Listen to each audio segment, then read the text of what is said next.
इस प्रदेश के शिक्षा मंत्री के द्वारा ये बयान देना दुखद है।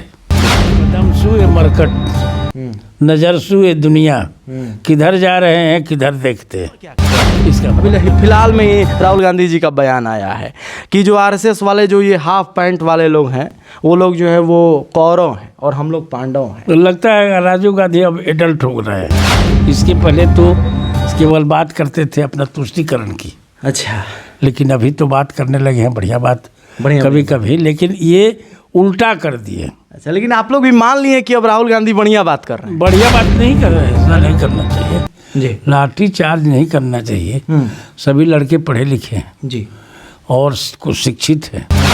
यही नहीं करना चाहिए कि हम रोजगार देंगे, 1 करोड़ देंगे, 2 करोड़ को कैसे देंगे, इस पर भी चर्चा हो। यही आरोप भाजपा पे भी लगता है कि भाषणबाजी हो गई कि रोजगार इतना दिया जाएगा, इतना दिया जाएगा, फिर कोई रास्ता नहीं निकल के आया।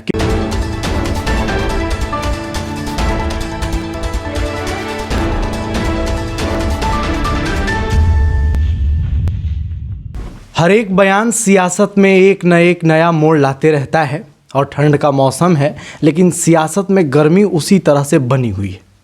चहुओर आप देख लीजिए, कहीं यात्रा से गर्मी है, यात्रा के पदचापों की धूल लगातार सियासत के गलियारों में उड़ रही है, तो कहीं बयानबाजियां चल रही हैं। अब ऐसे में सवाल तमाम हैं। इस प्रश्नोत्तरी में बातचीत के लिए हमारे साथ अवधेश नारायण सिंह सर मौजूद हैं, जो कि भाजपा के वरिष्ठ नेता हैं, बिहार विधान परिषद के पूर्व में सभापति भी रह चुके हैं। बहुत बहुत स्वागत है सर आपका हमारे चैनल पे। धन्यवाद। सबसे पहला तो सवाल हम यात्रा पे करते हैं। बहुत यात्राएं चल रही हैं, अभी आप लोग एकदम शांत बने हुए हैं और शोर शराबा कांग्रेस का चल रहा है। क्या कुछ यात्रा पे आप लोगों का विचार है?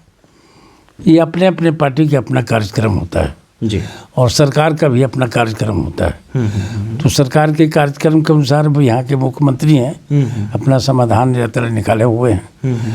कांग्रेस पार्टी अपना भारत जोड़ो कौन भारत तोड़ो कोई ना कर रही है। तो ये अपने पार्टी का उनका कार्यक्रम है। कल हम लोग का भी, भाजपा का भी कुछ कार्यक्रम हो सकता है यात्रा का। तो अपने पार्टी का एजेंडा है, उसको लागू करने के लिए और जनता को बताने के लिए सब लोग यात्रा करते हैं। और जहाँ तक सरकारी यात्रा का प्रश्न है, सरकार ने जो काम किया है वो काम ज़मीन पर आया है कि नहीं, और ज़मीन पर कितना आया है, इसको समझने के लिए मुख्यमंत्री अपना समय समय पर दौरा करते हैं। तो उसके बारे में बहुत हमको कमेंट नहीं करना है, नहीं कर रहा है ना कमेंट नहीं करना है। बिल्कुल, ये सबसे बड़ी यही दिक्कत है, कमेंटबाजी से बच रहे हैं आजकल भाजपा के नेता। खैर, हम बातचीत को दूसरे ओर हम लेकर के चलेंगे। सर, बिहार में भी यात्राएं चल रही हैं। सर, पहला तो सवाल होगा सुधाकर सिंह को लेकर के। बहुत सारी बातें वो कर रहे हैं, घूम घूम करके खिलाफत किए जा रहे हैं, लेकिन सीधे निशाना साध रहे हैं। इस पे किसी का भी कोई बयान नहीं आ रहा है। हमारा भी नहीं आएगा, देना तो चाहिए ना, ये हमारा मन है, हम नहीं देंगे जी। हमारा कोई कमेंट नहीं है, उनका अपना कार्यक्रम है। माननीय विधायक हैं, उनके मुताबिक काम कर रहे हैं अपना ही, तो हम उस पर क्यों कमेंट दें। हम अपना काम कर रहे हैं, अपनी बात जो आप पूछ रहे हैं उसका जवाब अपने ढंग से दे रहे हैं। तो सबका अलग अलग ही है, उस पर कमेंट नहीं करना चाहिए। चलिए, नो कमेंट्स का सिलसिला अब और आगे लेकर के चलते हैं। रामचरितमानस पे भी बातचीत चल रही है, शिक्षा मंत्री का बहुत सारा बयान आ रहा है, इस पर तो कुछ कमेंट्स करेंगे आप? हाँ, जरूर करेंगे जी। क्या कहना चाहते हैं?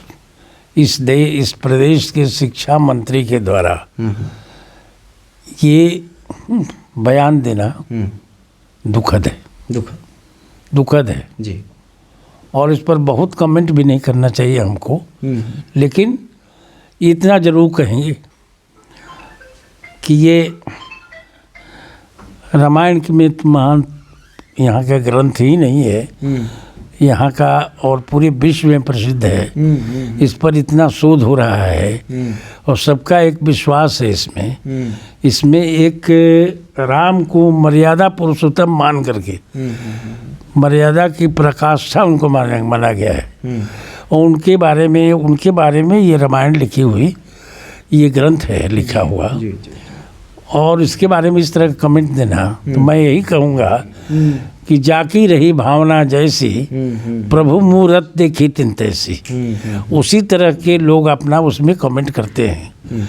तो ये होना नहीं चाहिए, चूँकि शिक्षा मंत्री हैं आज भी सिलेबस बहुत जगह किताबों में पढ़ाया जाता है, राम के बारे में पढ़ाया जाता है, और उसको दूसरी तरह से ही कर रहे हैं, पढ़ाते हैं कुछ, कहते हैं कुछ। हाँ, यही मतलब इसको ठीक नहीं है। इसको कहते हैं कि कदम सुए मरकट, नजर सुए दुनिया, किधर जा रहे हैं किधर देखते हैं। क्या इसका मतलब इसका यही है कि मरघट मतलब कि जा रहे हैं, मृत्यु की तरफ जा रहे हैं। हाँ, अब एकदम पूरा हरा हरा, दुनिया को हरा भरा देख रहे हैं, तो किधर जा रहे हैं? हम जा रहे हैं मरघट की तरफ और देख रहे हैं दुनिया की तरफ। तो इस उम्र में आकर के और इतने प्रतिष्ठित पद पर आकर के और इस तरह का लाखों करोड़ों करोड़ जनता के भावना के अगेंस्ट में इस तरह की बात करें तो ये अच्छा नहीं लगता है। और इससे सबको आहत हुआ है, सबको ये आहत हुआ है। और हम लोग तो ये कहते हैं कि बराबर ये कहते हैं कि विश्व ये तो भारत के नहीं, दूसरे देश के भी जो ये हैं आपके फिलोसफर्स है, दार्शनिक लोग हैं, वो लोग भी इसके बारे में कहते हैं कि आस्था की मतलब कि जब बात करते हैं अब देवी देवता या किसके ऊपर की आस्था ही की ना बात है। आपने देखा नहीं है, हमने देखा नहीं है, लेकिन आस्था है, आस्था है, उस पर विश्वास करते हैं और उसको विश्वास का फल आप पूजा करते करते कोई चीज़ अच्छा हो जाता है तो लगता है कि उस विश्वास का फल हुआ। तो ये है आस्था, मतलब ये फेथ उसको कहते हैं। फेथ मतलब आस्था होता है और बिलीव माने विश्वास होता है। तो फेथ जो है, आस्था कभी डगमग नहीं हो सकती है। आस्था जिस चीज़ में है, ईश्वर में आस्था है, देवी देवताओं में आस्था है, तो ख़त्म नहीं हो सकती है। लेकिन विश्वास जो है, किसी मनुष्य में विश्वास है, कोई गलत काम किया तो डोल जाता है। बिल्कुल। तो इसलिए भी उसने ऑगस्टिन ने कहा कि faith is to believe in what you don't see. आप देख नहीं रहे उसमें, लेकिन आपका विश्वास है, आपकी आस्था है उसमें। और faith is to believe in what you don't see and the reward of that faith is to see what you believed in. Of course, समझ गए ना, इसका यही है। तो हमको कहते हैं कि रामायण महाभारत भगवान को किसी ने देखा नहीं है, लेकिन फिर भी आस्था है उनमें। एक ये समाज को सुचारू रूप से चलाने के लिए एक मर्यादा की जरूरत है, जिसको भगवान राम ने मर्यादित किया यहाँ पर, और उसको लेकर के हम लोग चलते हैं। तो ये उसमें उससे जो विचलित होता है, किसी को खुश करने के, किसी के अपनी अपनी, हिंदू है, मुस्लिम है, सिख है, ईसाई, सबका अपना अपना ये है। अब किसी का उसमें खराब नहीं हो, सबका जो धर्म की जो बात है सब अच्छी है, सब अच्छी चीज़ है। बिल्कुल। तो आपने इस प्रश्न पे बड़ा लंबा चौड़ा आंसर दिया और वो बात को सच किया कि जब आस्था और राम श्री रामचंद्र जी पे बातें होती हैं तो भाजपा वाले लोग बड़ा लंबा बात बोलते हैं। जी जी जी, भगवान राम ने जी एकदम ये जो ये है हाँ।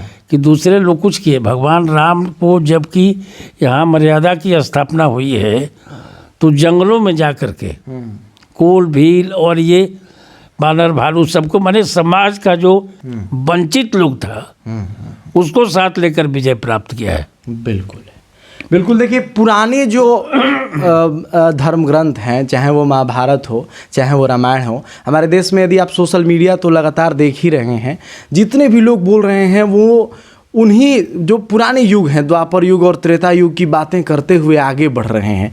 कांग्रेस के भारत जोड़ो यात्रा चल रही है, उसमें भी महाभारत काल का चित्रण किया जा रहा है और कहा जा रहा है कि भैया जो कौरव थे वो आरएसएस थे, आरएसएस आज के युग में कलयुगी जो हैं वो आरएसएस वाले कौरव हैं और हम पांडव हैं, हम तपस्या करते हुए चल रहे हैं। इस पर क्या कहेंगे सर?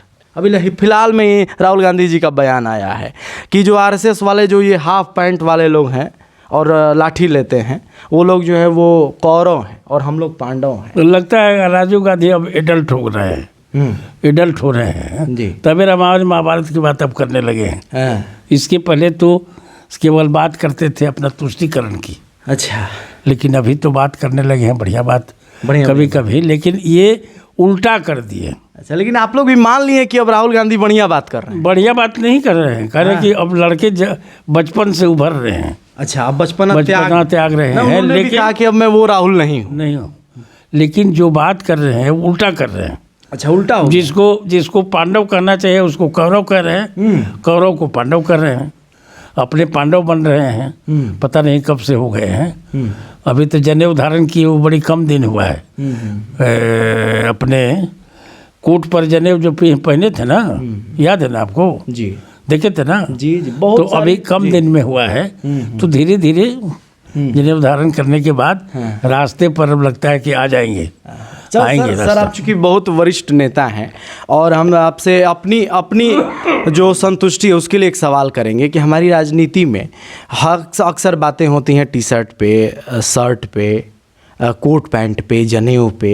ये राजनीति में ये सारी बातें, चूँकि आप राजनीतिज्ञ हैं, बहुत दिनों से राजनीति में, कहाँ तक सही है? भारत जैसे देश में जिसको कि इतना मतलब कि विविधता का देश है, संजो कर चलाए जाने की ज़रूरत है। और आप लोग भी देखिए, इससे नकारा नहीं जा सकता है, भाजपा भी इस चीज़ की राजनीति करती है और कांग्रेस भी कर रही है। तो इसको लेकर के सर, चूँकि आप बहुत वरिष्ठ राजनेता हैं, इसलिए हम जानना चाहते हैं ये कहाँ तक सही एक हेल्दी डेमोक्रेसी के लिए? देखिए, बहुत दिन से जी एक संवैधानिक पद पर, वो भी सभापति के पद पर रह करके जी थोड़ा सा न्यूट्रल टाइप के हो गए जी, और अच्छा ही बात करेंगे आपसे। किसी के विरुद्ध में कहने का हमको आदत भी नहीं है जी, बिल्कुल, इसीलिए मैंने आपसे दुनिया में कोई भी आदमी नहीं है, कोई भी दल ऐसा नहीं है जी जिसमें कुछ खूबी कुछ खामी नहीं हो जी। तो उनकी खूबियों को ही अगर उजागर किया जाए, मनुष्य की जितनी खूबियाँ करती हैं रहती हैं उसको उजागर कीजिए तो संबंध आपका अच्छा होगा।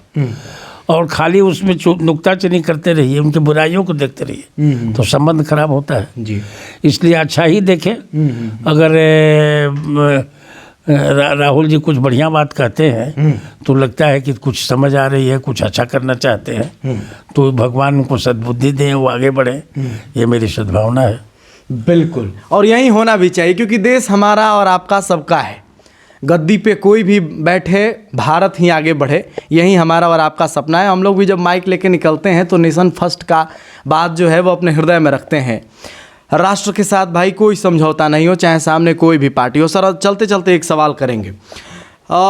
लाठी चार्ज हो रहे हैं, बहुत सारे जो छात्र हैं वो अपनी बातें कह रहे हैं और उनको पीट दिया जा रहा है, इस पे आप क्या कहेंगे? अभी बक्सर में फ़िलहाल में ही एक कांड हुआ जिस पे बहुत सारी बातें चल रही हैं। पटना में जब बच्चे जा रहे हैं लाठियां खा रहे हैं, क्या कहेंगे? नहीं, इतना ऐसा नहीं करना चाहिए जी। लाठी चार्ज नहीं करना चाहिए। सभी लड़के पढ़े लिखे हैं जी और कुछ शिक्षित हैं, उनको समझाने से ही काम चले जाएगा। लाठी चार्ज की कोई जरूरत नहीं है। कब तक सरकार समझा पाएगी उनको? मतलब वो भी आप ही कह रहे हैं पढ़े लिखे हैं, तो बेचारों को रोजगार भी चाहिए। रोजगार की व्यवस्था कीजिए ना, केवल भाषण मत दीजिए जी। रोजगार की व्यवस्था कीजिए, वो लोग शांत हो जाएंगे। बिल्कुल। हाँ, चूँकि अंतिम डिमांड है कि भाई रोजगार मिलनी चाहिए सबको, ठीक है, खाली नहीं रहना चाहिए। ठीक है। तो ये बढ़िया बात है कि रोजगार मिले तो सब शांत हो जाएंगे। और रोजगार का क्या जरिया हो, सरकार को ये बताना चाहिए। यही नहीं करना चाहिए कि हम रोजगार देंगे, 1 करोड़ देंगे, 2 करोड़ को कैसे देंगे, इस पर भी चर्चा होनी चाहिए। किस तरह से आप रोजगार देंगे ताकि लोगों को विश्वास जमे कि एक रास्ता ऐसा आपने बनाया है कि जिससे कि रोजगार मिलेगा, लोगों में विश्वास जमेगा। सर, यही आरोप भाजपा पे भी लगता है कि भाषणबाजी हो गई कि रोजगार इतना दिया जाएगा, इतना दिया जाएगा, फिर कोई रास्ता नहीं निकल के आया, क्योंकि केंद्र में आप लोगों की सरकार है। नहीं, सरकार है तो मैं तो ये कहूँगा कि ये जो लोग समझ गए हैं नौकरी को ही केवल जानते हैं, रोजगार मानते हैं। जो समाज में दूसरे तरह की अपॉर्चुनिटी अगर मिले, जैसे मैंने बिजनेस करने का अपॉर्चुनिटी, बिजनेस को थोड़ा सा ये कीजिए, लोगों को मुहैया कराइए, लोन मुहैया कराइए, बैंक से मुहैया कराइए, मैंने रुपया पैसा मिले। और नौजवान लड़के जो सीख कर आते हैं, स्किल्ड लड़के जो निकलते हैं, वो अपने जो हुनर साबित किए और हासिल किए, उसमें भी अपने वो लोग बिजनेस करते हैं, ये भी रोजगार है। बिल्कुल। तो इस तरह से अधिक से अधिक मैंने उसको खाली नहीं बैठे, लोग काम में लगे रहें, तो ये शांति हो जाएगी। बिल्कुल, तो चहुओर शांति हो, इसी की कामना करते हुए इस बातचीत को हम समाप्त करेंगे। आप जुड़े रहे न्यूज़ सुपर 7 के साथ। आपके सारे सवालों को लिए हम यूं ही घूमते रहेंगे। उस सवाल के जो भी उत्तर देने लायक लोग होंगे, ज़रूर हम वो सवाल उनसे ज़रूर पूछेंगे और यूं ही निर्भीक होकर विचरण करते रहेंगे आपके हित के लिए। जुड़े रहिए हमारे साथ, तब तक के लिए दीजिए इजाज़त। धन्यवाद।